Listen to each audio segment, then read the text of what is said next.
Paladin is one of the best classes in current 5e D&D. With a multitude of alignments and oaths, Paladins have so much to choose from when it comes to smiting foes. I'm Will from Game Rant, and today we're talking about the best Paladin builds in Dungeons & Dragons 5th edition. The first step in creating a powerful Paladin is choosing the right ability scores. The priority for Paladin should be either Strength or Dexterity, since Paladin is a martial-based class. Which ability you choose is really up to preference though. Dexterity is great for finesse weapons, but any other choice should be focused on strength. The next stat focused on should be charisma. Generally, it's useful in skill checks, but paladins use charisma for their spellcasting, meaning their smites get more powerful with better charisma. These two stats should be focused on and gradually brought up to 20 over the course of the campaign. The next most important stat should be constitution. Plain and simple, constitution helps you stay alive, directly boosting your health points and ability to overcome poison. The fourth stat should be wisdom, which aids in perception checks. Wisdom should ideally stay in the 10 to 12 range. Last are intelligence and whichever stat you didn't choose to focus your combat ability on. If dexterity is your last stat, try to keep that in the same range as wisdom, since it can help your armor class and keep you from taking hits. Next up is to choose your race. There are plenty of races that fit perfectly with a paladin build. Variant humans, dragonborn, half-elves, Aasimar, Kalashtar, and Tritons all can fit the role perfectly. Dragonborns in particular are great for a strength build with inherent boosts to strength and charisma, resistance to one element of choice, and a breath weapon. Aasimar and Tritons also get charisma boosts, with Tritons getting an additional boost for constitution. Variant humans and half-elves are generally versatile races and can support a strength or dexterity build.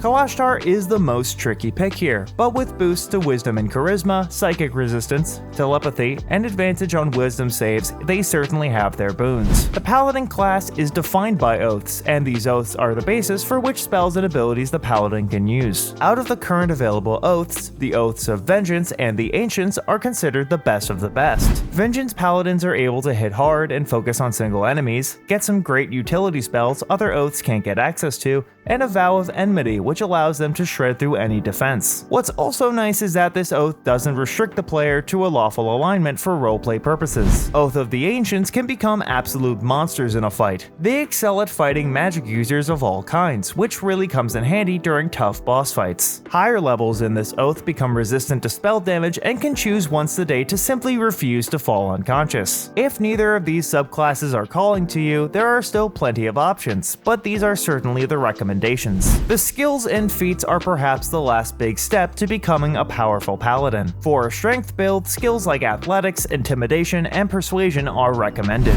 With a little more room, players can take perception and deception as well, which are both generally helpful. For a focus on dex, swapping out athletics for acrobatics and adding stealth or sleight of hand is the best choice. For feats, paladins should take a look at Inspiring Leader, Lucky, Sentinel, Warcaster, and Resilient for constitution. Paladins with shields will want to grab Shieldmaster, meanwhile two-handed weapon builds will want Great Weapons Master. Oaths of Vengeance and the Ancients is great with Mage Slayer and Magic Initiate. And finally, with a background like Soldier, Sailor, Folk Hero, or even Criminal, Paladins can be fully routed out and ready for a new adventure. That was our guide for the best Paladin builds in D&D 5e. For more games and articles like this, remember to drop by GameRant.com. Thanks for watching, and we hope to see you next time.